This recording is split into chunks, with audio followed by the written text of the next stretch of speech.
Hello again, and for today I am going to be starting off the week of commentaries and content with a little of a explanation commentary on why I do certain things. So before I was banned off Twitter, I noticed that Charlie Kirk was getting a little bit of a signal boost from some of our boys in the Fandom Menace because, to be completely accurate to their political leanings, a lot of people in the Fandom Menace are a bunch of normie conservatives. They are not paleocons. They are not ultra-right-wingers, as some of the left would like to portray them as. And so they will, propagate some normie-ass takes. They propagated Benny Johnson's takes on Ricky Gervais at the Golden Globes.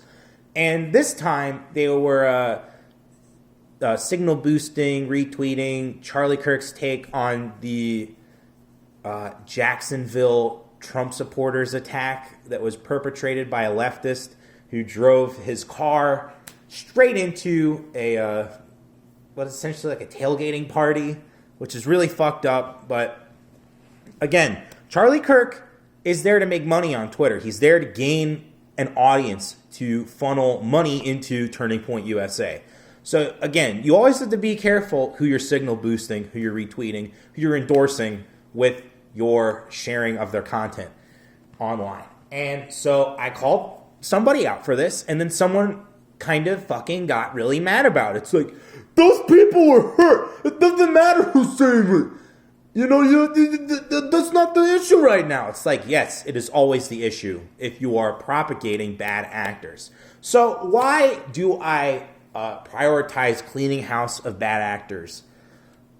Very simple. It's because they're bad for you. They are the junk food of the movement. They are not good to be sustaining movements.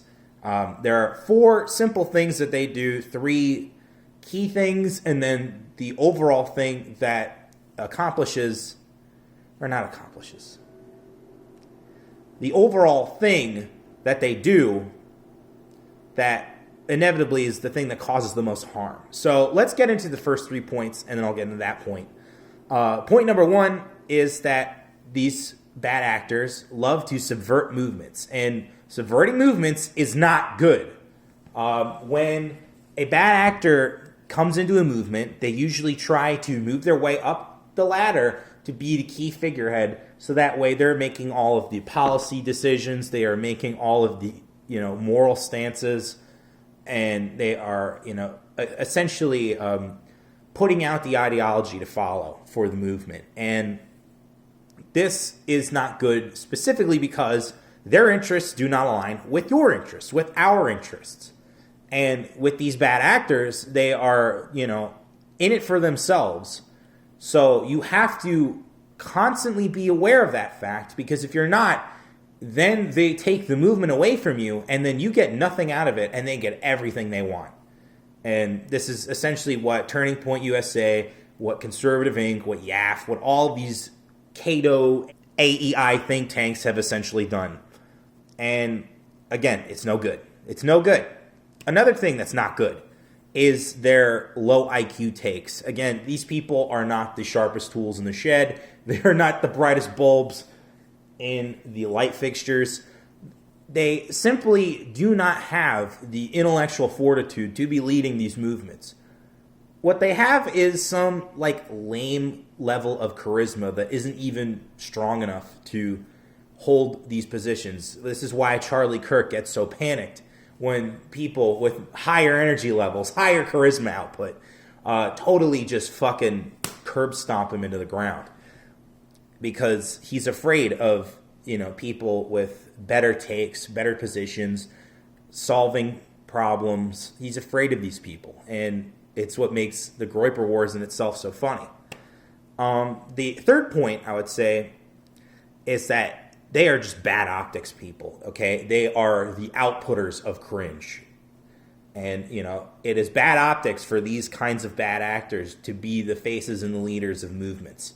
Because essentially, they will drown out all the other cool voices like Tucker Carlson and Michelle Malkin and Ann Coulter, and you'll never hear from them again, and instead you'll hear from Ben Shapiro and Charlie Kirk and fucking Mr. Disappointment himself, Donald Trump Jr. Jesus fucking Christ. Like, they are just such awful, low energy, low IQ, lame brain, limp dick people. And, you know, they just clearly are buying into their own bullshit because this is how they have gotten so far as they have. And frankly, I don't want anything to do with the lot of these people. And I don't think most of the people who watch my channel or who would be considered contemporaries of my channel would disagree with my statement. Now, the big point as to why it is good to clean house of these bad actors is because if you allow bad actors in, then they will stagnate the movement and then nothing gets accomplished. These people are in it to win it. And by winning it, I mean having a, conveyor belt industry of nonstop problems, never solving anything, making money based on problems existing. They are not in it to actually win, by effectively solving these problems and being good problem solvers. They're in it to just propagate the problems. So that way they're constantly making money off the same 3, 4, 5, 6 issues, yearly. And this is not what we want, okay? The fate of the West is at stake when we are fighting the left. And you do not want people who just want to let the left win so that they can complain about it day in and day out to be in charge of anything, okay? You want winners. This is why we elected Donald Trump, because he's a fighter, because he's a winner. And, oh my fucking God, it's just so amazing because this week we have the Groyper Wars Part 2 coming up, the sequel to the original Groyper Wars. And I'm going to be covering what happens this weekend on Monday, as well as putting out a couple extra pieces of agitprop, I'd say, into the ether. One of them will be directly sent to all members of Turning Point USA, and one will be about a member of Turning Point USA who I find to be a dumb broad. But these people are bad actors. The Turning Point USA people, the YAF people, the Cato Institute, the Heritage Foundation, the Cox Brothers Institute, who's now fortunately just a single cock, the AEI think tank, just these lame brain, limp dick conservatives who have done nothing to advance conservatism, who haven't even done anything to advance libertarianism. They haven't advanced anything but their own names and their profit margins per year. So we gotta squash these fucking people. I think CPAC might be an actual turning point, to steal the term, this year, because I think there are a lot of people out there who see that Trump has just been co-opted by neocons, by the deep state, by all of these losers, again, these limp dick, lame brain retards, and they realize that they need a better solution. We, the American people, need a better solution. Because let me tell you, if Bernie Sanders is going to win the Democratic primary, you're not going to be able to win the capitalism versus socialism argument based on free market economics.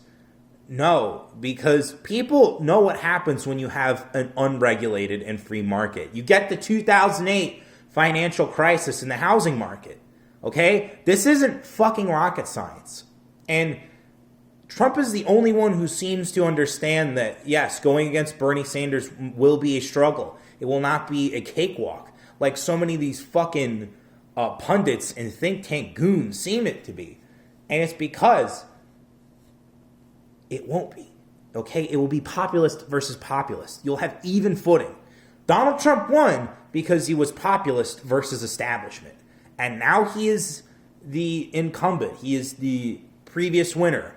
He is now technically establishment by the nature of time. And so Bernie Sanders has a slightly higher footing when it comes to populist versus populist. Trump's results, however, have shown that his shit works. And that's what they should focus on. And what they should also focus on, again, is cleaning house of the bad actors, removing the Charlie Kirks, removing the Ben Shapiros, removing the Jared Kushners, just getting rid of these limp dick, lame brain losers, because they are not helping us, they are harming us, and they will hurt us even further. I'm sorry for the pregnant pause there. I just really felt like it needed some emphasis. So that's going to wrap it up for today's commentary. I think it really said my piece. And so to Conservative Inc., who, again, does not learn their lessons, just like the left, does not learn that they are not popular, just like the left. If you don't fucking tread lightly this weekend, the Groypers shall rise and subvert your movement with good actors.